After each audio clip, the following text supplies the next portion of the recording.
Good morning, everyone. Hope you're all having a wonderful day today. Today, we're going to be talking about the Blackhound Genesis 1/6 model. But before we get into that, I do need to thank the sponsor of the video and the channel, and that is going to be Gun Deals. If you don't know, Gun Deals is a website that provides you with links to some of the best deals in the industry. If there's ever something that you're looking for, go ahead and check out their website first. They probably have a listing for it for the best price, and again, they carry a wide variety of products within our industry. So go ahead and check them out. Again, they don't take your money, they don't buy or sell anything, they merely point you in the right direction. So if saving money is something you're interested in, go ahead and check them out.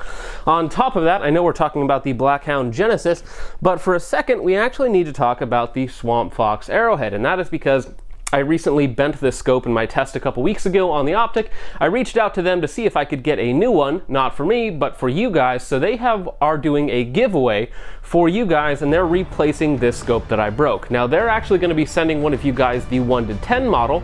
I broke the 1-8 model, so don't tell them that. So they are sponsoring a giveaway of their 1-10 model, which, as I've reviewed in the past, is basically the best sub $500, $600 scope on the market with a huge magnification range. That is going to be the first link in the description down below. Now, this will only be for you guys and on my channel. They're not going to be putting it on any of their stuff, so this is literally just for you guys. So go ahead, pause the video, go ahead and check out the first link in the description, check it out, and get entered to win, again, the 1-10 model of the Swamp Fox Arrowhead. Now with all that out of the way, you can go ahead and like, share, and subscribe, because all that sort of stuff is free and it helps me out a lot. You can comment literally anything down below. I have a subscribe star, which is basically a pro to a Patreon, and on top of that, I'm out of Mark 1 upper receivers, so you snooze, you lose. Now getting into some of the boring specifications on the Blackhound Genesis 1/6, I'm just going to refer to it as the 1/6. It is a fairly large optic in the LPVO game. It's just under 11 inches and it's just under 20 ounces, so it's a fairly large optic, and you might notice that the shape of it looks very, very familiar, nearly identical, in fact, to the Vortex Viper, which this is kind of just a budget version of the Vortex Viper in almost every way. We'll get into that more later.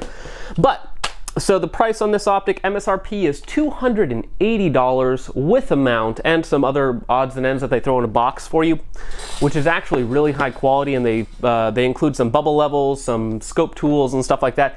And more importantly, they include a checklist that includes the proper torque for both the rings and the mount itself, so that you don't over torque or under torque your scope, so that it is again set up properly, or at least you know how it's supposed to be set up properly. Now the rest of the features are fairly standard. You have capped, windage, and elevation turrets that are very nicely knurled out of aluminum. You have very good clicks, better than a lot of other LPVOs. They are half MOA and they're very nicely marked, which is for me personally, half MOA is perfectly fine. I never need quarter MOA on a 1/6 or any sort of other LPVO. On the elevation, or not the elevation, sorry, on the illumination, one thing that is nice is that it is locked down in place, and you have offs in between each setting. You have 1 through 6. Basically outdoors, we'll talk about the illumination a little later, but the illumination is very poor unless you're in low light circumstances. But again, it does have the on off in between, and it does have a locking ring. So if you want it to stay on setting 3, it will never change from setting 3, even if you bump it or drop it as hard as you want. We do of course have our 1/6 magnification ring. It's a fairly smooth with a little bit of tension throw, which is perfectly fine. 180 degrees, which is nice. If you have a longer throw, it just obviously takes longer to get to the magnification that you want. I am using it with a polymer throw lever. It's a universal throw lever that they have on their website. It doesn't come with the package, but I think it only costs $8. It's not 3D printed or anything. These are actually made in the UK. It's out of some quote-unquote high-strength polymer. It's worked just fine, and I've dropped this throw lever on many different guns or optics, and it hasn't broken, so it's done a good job so far, I would say. In the back, you of course have your rear diopter to adjust the reticle to your eyes, and that basically does it for the boring specifications. Now, as I did mention, it does come with a mount, which is the mount as you see it. I've tested this optic with several different mounts. I believe the Warren XL 193, which is a very tall mount, which I quite like for LPVOs, especially 1/6s, stuff like that. I've also used it in the Warren Ram 30, which is basically a lower mount version with an offset for a red dot. So you'll see a lot of footage of that mount as well when it was on my 308. Now, in terms of actual testing on the optic, I've actually had 2 of these optics. We'll get into a little bit. Now, full disclosure on this optic, I do have a relationship with Blackhound Optics. If you watch my old video on their 1:8 first focal plane model, which is a 34mm main tube, it has a lot of very interesting features, especially for the money. That one there, they did send out to me for testing and evaluation, even though the optic ended up breaking. And I have had many conversations with James over there at Blackhound. However, this optic that we're looking at right now, the 1:6 model, I paid my own money for. I bought it from one of their online retailing partners. However, the initial optic that I got from them, the illumination knob ended up coming loose under normal recoil. Now, in terms of testing, kind of rounding this all out, I've done about 1,500 rounds on the 1:6 models. However, I have had 2 of them. On the first one, I got around 1,000 rounds on it, mostly 5.56 with like 300 to 400 rounds of 308 in there as well. But the illumination dial started to come loose, whatever sort of internal mounting mechanism that holds the illumination knob to the optic body had come loose, and so it had started wobbling. Now, it did not affect performance whatsoever, and the illumination still worked. However, it was, of course, a little disconcerting seeing it wobble, and that of course meant that the optic wasn't going to be sealed. So we got that sent back, and now they have the new one out, which I put about another 500 rounds through, again completely 5.56. Though I have used this on 2 or 3 different guns, and if you count the other one that I had as well, bring the total round count up to around 1,600 rounds and about 5 different guns, some 308, some 5.56, and some 7.62 by 39 as well. Now, some of the most important features on any LPVO is going to be the glass, the eye box, the eye relief, and of course the 1x performance. Because in my mind, LPVO should be very, very good up close using that 1x to give you a very close to 1x true representation. Versus if you're using an LPVO for only mid-range shooting, say 100 to 500 yards, then there's probably a lot of better, higher magnification optics that are going to perform better for that. So, in my personal opinion, an LPVO, one of the most important factors is going to be that 1x performance. So, let's go ahead and start off with eye relief. Their eye relief is listed on the website as 3.5 or 3.25 to 3.7 inches depending on your magnification. However, on 1x it is very, very forgiving to get a good sight picture, and of course when you tighten down to about 6x it does get a little bit tighter and a little bit shorter, but again it is proportional, and that is very similar to other optics. I would say in this price category between a lot of different optics, it is a very, very stacked deck when it comes to optics between $250 and $400. I think there's like 12 or 13 different optics, or probably more honestly, in that price category, most of which I've tested. This performs basically in the middle of the road in terms of eye box and eye relief. The eye relief is quite good, quite standard. The eye box, especially at 1x, is not particularly tight, so it does a good job in that regard. Now, moving on from there, the eye relief, the eye box, it doesn't really matter all that much if the glass is terrible. And now I'm glad to say that the glass on this optic is not terrible. It is going to be, in fact, comparable to most other budget LPVOs. Very, very similar to my eyes to the Strike Eagle, the 1:8 and the 1:6 model. Not quite as nice as some of the arrowheads, but definitely not bad. It manages to maintain a large amount of its detail between the 1x setting and of course cranking it all the way up to its max magnification. So in terms of detail and crispness and edge-to-edge clarity, it does a very good job. Nothing spectacular, and one thing that holds back most budget LPVOs is actually going to be the light transmission. And that is very noticeable on this optic when you get to less optimal lighting conditions. It's just not quite as bright as higher end LPVOs. Again, the one of the best, more budget end, or I should see at least mid-grade LPVOs is the Vortex Viper, the PST Gen 2. And this one here does an excellent job of light transmission compared to more budget optics. Even things like the Arrowhead and the Strike Eagle, they're all going to start to suffer when you get into those non-optimal lighting conditions, and the Blackhound Genesis 1:6 is no different.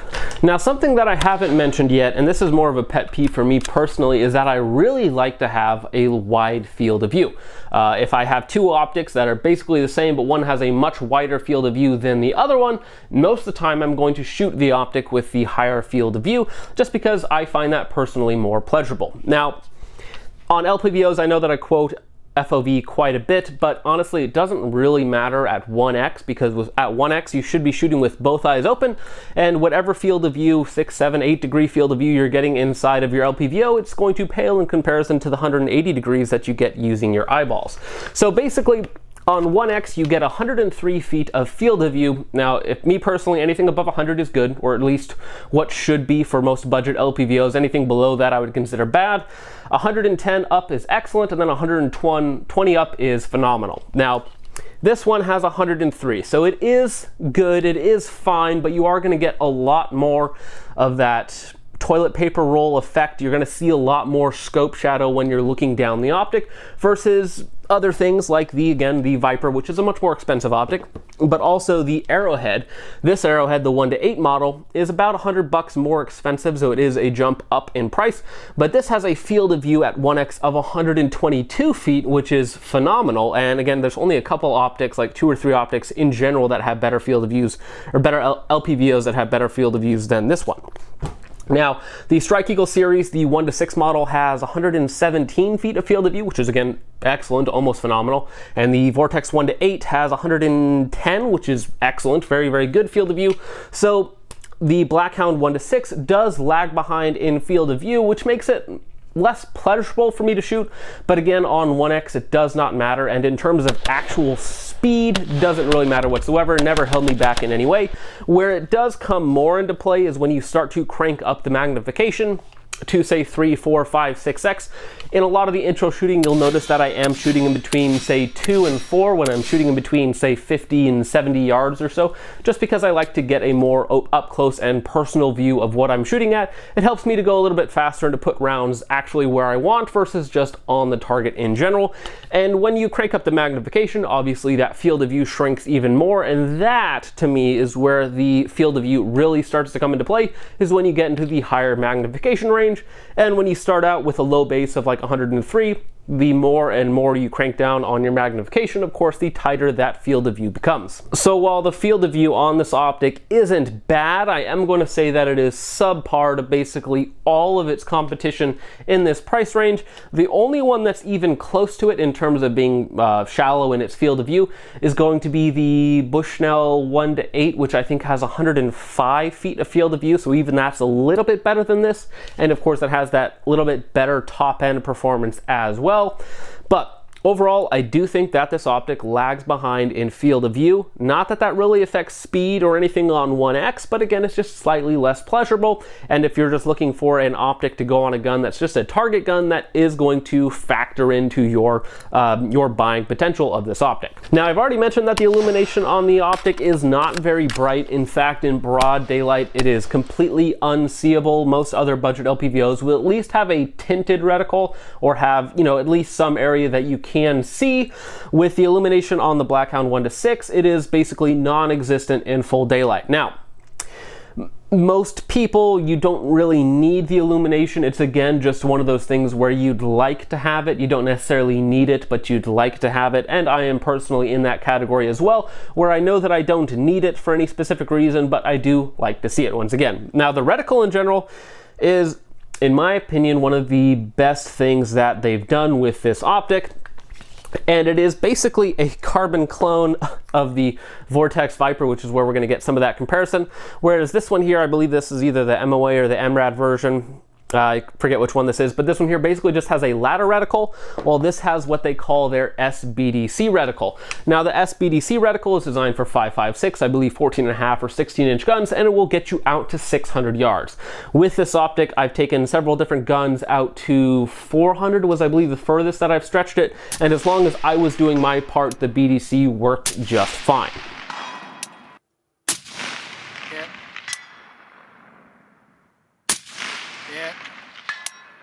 Now, on top of that, you have a very, very fine center dot for your aiming point. I believe it's like 0.8 MOA or like 1 MOA, but it is very, very fine, and it's not cluttered up with a bunch of other stuff that you'll see on other reticles, you know, where they have like a half horseshoe or like a cutout or whatever else around it to kind of draw your eye to the center.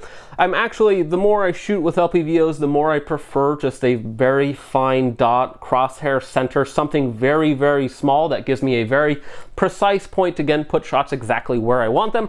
And with this one, once I got used to that very fine dot, even though the illumination on it does not work whatsoever in full daylight, I was still able to be very, very fast with it, put shots exactly where I wanted with it, shooting from odd positions. I never lost the dot whatsoever. And again, that is now the more that I've shot with LPVOs, that is more of my preference, is just that very fine center dot. Though again, I would prefer that center dot to be very hot, like the fiber optic illumination gets on the Viper. However, even without illumination, I can still run this optic very, very fast. Now, we're going to get into the last downside of the optic and kind of where I think the sweet spot for people who want to pick up something like this is. And the last downside is going to be the double drop test. Now, as you know, the double drop test that I did on the 1:8 model, the 34mm main tube first focal plane optic, killed the optic by bending the rear portion of it down to a point where I could no longer operate the magnification ring, and the internal parallax had shifted to a point where anything closer than 500 yards I basically couldn't see. Now this optic, after the double drop test, as you can see, is in perfectly functioning order.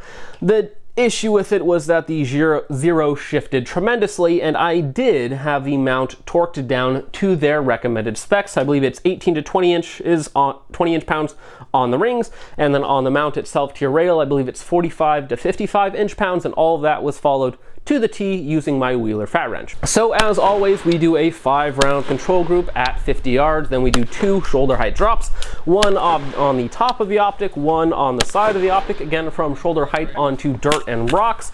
Then we went to go ahead and do a 5-round follow-up group to again see where the zero had shifted to. We used the exact same point of aim, and at 50 yards we were about 2 feet up and to the left. We were so far off target at 50 yards that we were, you know, up and off the target very far in the corner. Now, when you look at that footage and you think, oh, wow, that's a mile off, you got to remember I'm actually prone, shooting at it from a different angle than where the camera is sitting. So it looks like it's a lot further off than it is, but in reality, it just skimmed off to the left side of the target and up and to the left, like where you see it. The problem with that is still like a 2 to 3 shift in zero after a double drop test. And again, everything was torqued down to spec. I checked the optic out. Nothing is bent. Nothing is wonky on it. There was some sort of an internal shift.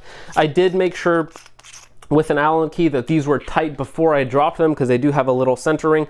I made sure that nothing was loose on there, and I still exhibited a huge shift in zero. Now, it was able to get re-zeroed right away, and I was able to keep shooting with it, so there was no long-term problems with it. However, if this optic encounters a harsh impact, and again, it's not about the double drop test. The drop test, it doesn't really matter. It's about simulating a sharp impact, whether that's you hitting the optic into a door jamb or into a car door, or it getting knocked over onto concrete or something similar like that. It's not about the double drop test itself, because I've never dropped my gun from shoulder height, and usually I'm using sling, so basically it's impossible. It is just to simulate a harsh impact on the optic, not necessarily saying that you're going to go out and again drop your gun twice from shoulder height. So I do think that that excludes this optic from being used on a duty gun or a battle rifle or whatever you want to call it for your personal defense gun or home defense gun. I do think that this is going to exclude it from more serious use cases. However, I also understand that people spending $280, or I think I spent $266 on this sort of an optic, aren't always looking for a battle-ready optic. A lot of the times this is going on like a target gun, a varmint hunting gun, a just, again, fun range toy sort of thing, and it's not for anything more serious than that. And for that sort of role, or even competition, because again, I do like the BDC reticle, I like the very fine aiming point, even though it does have limited field of view, I don't think that that holds it back in an immense way. And again, I think for the money, when we talk about it in more of a value-oriented perspective, when we're talking about $280 for an optic and a mount, it's going to be a pretty exceptional value. It is in the lower tier of budget LPVOs in terms of performance. There's no way around that. But when you correspond that with its price, it's in the higher tier when it comes to value, if that makes sense. I don't think it's the #1 value.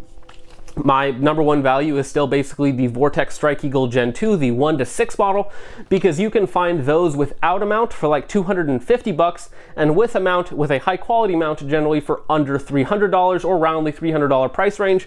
And for that money, I think that for just a few bucks more, I think that the Strike Eagle has a better illumination, much better field of view, and better durability in my testing, as I've dropped both the 1:6 like 4 times and the 1:8 like 5 or 6 times at this point. And they have had some minor shift in zero, but nothing like what the Blackhound 1:6 has demonstrated. So while this has been more of a mixed bag in terms of performance and value, I do actually still really like the optic, and I think that Blackhound is a cool company, and they're one of the few companies that I actually know of that is attempting to get their manufacturing done in the US. And if they are able to get some of that manufacturing moved over to the US and produce really high quality optics that still at least a decent amount of people can afford, I know that prices will of course increase, but I think that it is a really cool thing that they are trying to get some of their manufacturing done over here in the US. And if they can improve some of their quality and some of their features without going too exorbitant in price, I think that they will be in a very, very good spot in the marketplace. So I can't really recommend this optic in terms of its performance compared to other budget LPVOs, which are basically my favorite genre of optics to test. I really, really like running LPVOs, but I can recommend it if you're looking at solely what is the most bang I can get for 260, 270 bucks, then this is basically your only option, or you have to find another optic on a screaming deal to get close to this price point. So if you're really in this price point, this is basically the only option. However, again, if you have $50 to $100 more, you are going to get a lot or more performance, or at least a proportional amount more performance if you go with some of the other options that I've mentioned and reviewed on this channel. So that is about it for the video, guys. Thank you so much for watching. I hope you all enjoyed. Don't forget to like, share, and subscribe while you're here. And that is going to be about it for the video. Let me know what you guys think of this optic and some other budget optics that I should be testing out in the future. Thank you guys once again for watching. I'll see you guys in the next one. Peace out.